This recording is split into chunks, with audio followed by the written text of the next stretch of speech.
Cuckoos lay their eggs in the nests of other birds, and the movie begins with a brief clip depicting their parasitic life cycle. A cuckoo chick kicks the other offspring out of the nest once it is hatched, and the surrogate mother looks after it. After a few months, the cuckoo has grown to be a frighteningly huge bird, devouring all the surrogate mother bird has to give. There are similar parasites in the human world, too.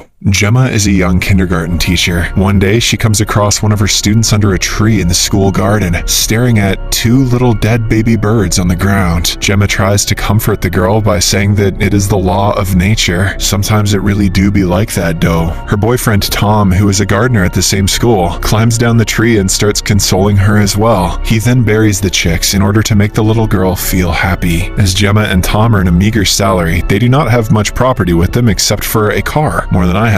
Both of them plan to prepare for their future and agree upon buying a house for themselves. One day after work, the couple visits a real estate broker to collect information about the houses. They find Martin, an odd real estate salesperson, who informs them about a residential build called Yonder. The couple doesn't seem interested in the property, but despite this, Martin insists on taking them to show a sample house. The three then drive out to the subdivision, where the houses are all identical residential homes. It's unusually quiet, vacant, and unearthly. Martin takes the couple on a tour of home number 9, which is fully furnished. The house even has food and beverages inside the fridge. However, before the couple can say anything, Martin disappears from the house mysteriously. Annoyed by his lack of professionalism and suspicious of the eerie place, Gemma and Tom immediately try to leave Yonder, but become lost. Every route they take leads them back to house number 9. They can only see identical homes as far as their eyes can see. After circling the same route for numerous times, the car runs out of gas, and they also lose the mobile signal in their cell phones. With no choices left, they reluctantly decide to spend the night in house number 9. Inside, they try eating the food from the refrigerator, but find it tasteless. The very next morning, the couple decides to move out of the strange place. After finding a ladder inside the house, Tom climbs up onto the roof to see if he can find a way out of Yonder. To his horror, he notices that the identical homes are stretched over thousands and thousands of rows. Desperate to get out of the place, the couple decides to follow the artificial-looking sun, thinking that if they remain on track, it will lead them out. After walking continuously for almost a day, the couple suddenly gets excited when they notice a house with the lights on. They immediately break in,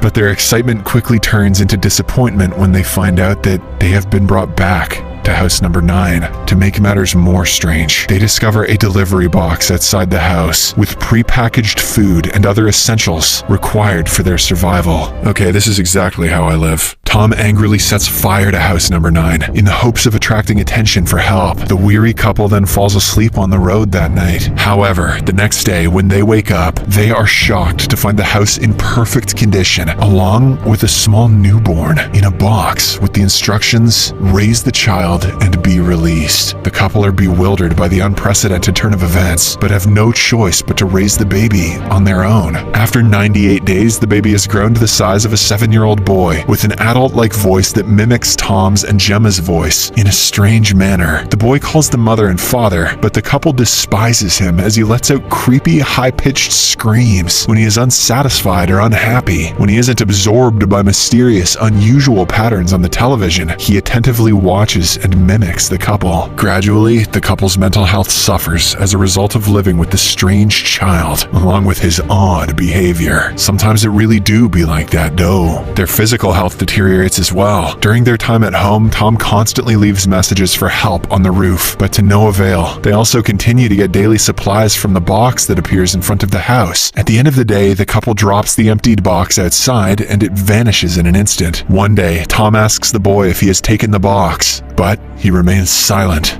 Fuck you, Dad. Bored of his life, Tom does absolutely nothing but sit in the garden every day, waiting for someone to arrive and collect or drop the box. However, no one ever comes. The boxes just appear and disappear eerily. One day, after throwing a lit cigarette on the lawn, Tom notices that Yonder's soil is comprised of an apparently man-made material. So, he begins digging a hole and soon becomes fascinated with it. Digging gives him a sense of purpose as he wants to create a tunnel and escape through it. Tom's life is has now changed. Every day he finishes his meal in a hurry and starts digging the hole in the garden until night. Because of this, he starts talking less with Gemma and grows distant from her. Sometimes he even falls asleep at the bottom of the hole. It's another ordinary day. An exhausted Gemma sits on the floor of the living room, watching the boy play. After a while, the boy turns on the TV, which shows creepy and bizarre patterns, but he seems to be mesmerized by them. You never know what the next fad is going to be on YouTube. After digging the whole day, Tom joins Gemma inside their car at night. He says that the car is the only thing that he feels is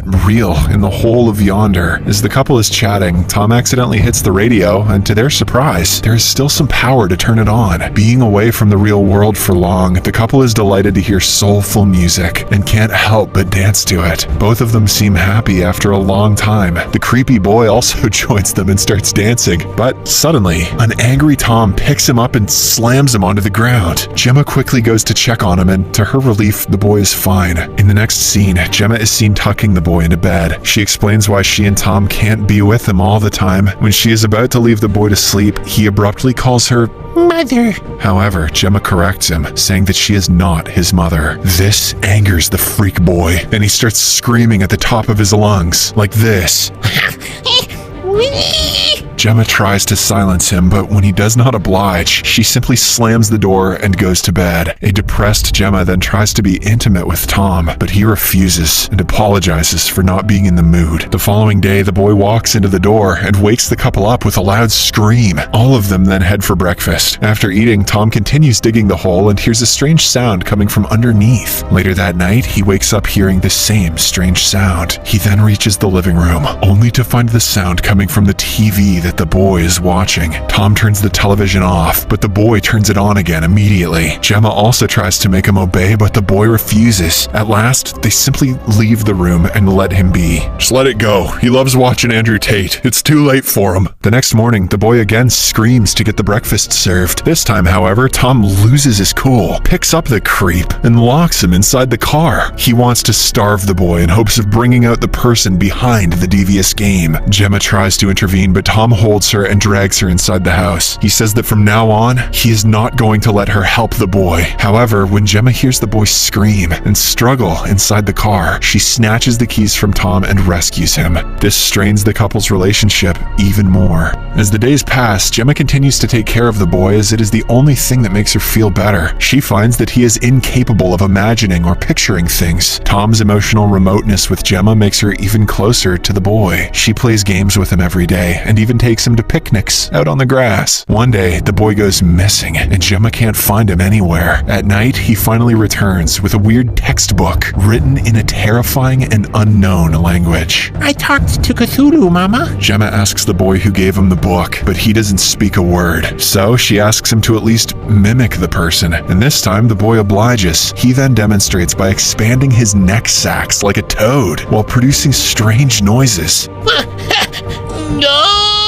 Gemma starts crying in horror and despair, for she can't stand the creepy boy any longer. Neck sacs are the last straw. She pleads that she wants to go home, but the boy smiles and replies that she is home. In the next scene, another 98 days have passed by. The creepy boy is now matured into an adult. Gemma is scared of the freak and contemplates with Tom that they should have killed the boy. By this time, the couple, especially Tom, has become much weaker and he has bruises on his back. Realizing that they don't have much time left, Gemma takes matters into her own hands. One day, she follows the freak when he gets out of the house, hoping to find an exit route. However, she soon loses sight of him and gets lost. Meanwhile, Tom discovers a withered corpse in a body bag while excavating the hole. Scared, he immediately gets out of the hole, and at the same time, hears Gemma's cries for help. They shout for each other and eventually unite, but when they try to enter the house, they cannot. It turns out the freak has locked them outside. Gemma then drags an exhausted Tom inside the car, and both of them spend their night there. After days without food, Tom becomes extremely fragile and is close to death. When the freak comes out of the house during the day, Gemma pleads with him to save Tom, but he ignorantly replies that it's time for Tom to be released. A helpless Gemma then carries her husband in her arms, and both of them remain at the sidewalk, reminiscing about how they met. After a while, Tom tragically passes away in her arms. He never even had a chance to create Facebook or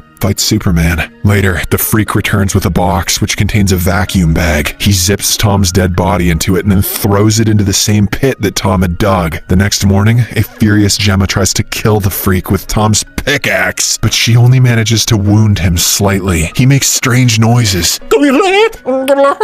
and mysteriously opens the streets with his hands before retreating into the underground maze. Unwilling to give up, Gemma follows the freak inside the maze. The place is scary and looks like a colorful haunted house. Gemma is taken aback as she sees identical homes where other young couples are living similar lives in the same house with the same freak boy. She realizes that everything she sees resembles her life in yonder. She also sees that all the couples ended up dying in the end. A depressed Gemma is then sucked back into the same house number 9. There, she realizes that they were imprisoned in this community right from the moment they arrived. Gemma collapses on the floor and closes her eyes, anticipating death. The last thing she remembers is the freak zipping her inside a vacuum bag and saying that a mother's purpose is to raise a kid and die. After Gemma passes away, the freak chucks her into the same pit where Tom is resting and buries the hole. After this, the freak paints the house back to its original condition. He then refuels the car and departs the community, back to the same real estate agent where Tom and Gemma once went. The man who recommended Tom and Gemma is still there, but is old and has reached the end of his cycle. The freak then takes the name tag away from him and takes over his place. Before beginning his new post, the new Martin rolls up his predecessor's body and places it in a file cabinet. The movie ends as Martin welcomes a new couple, searching for the house of their dreams. I guess this movie was saying something about the American dream and suburban living, but the only moral I got was, sometimes it do be like that, though. Subscribe for more videos like this, turn on notifications, and leave a like to help the channel out. Thank you for watching.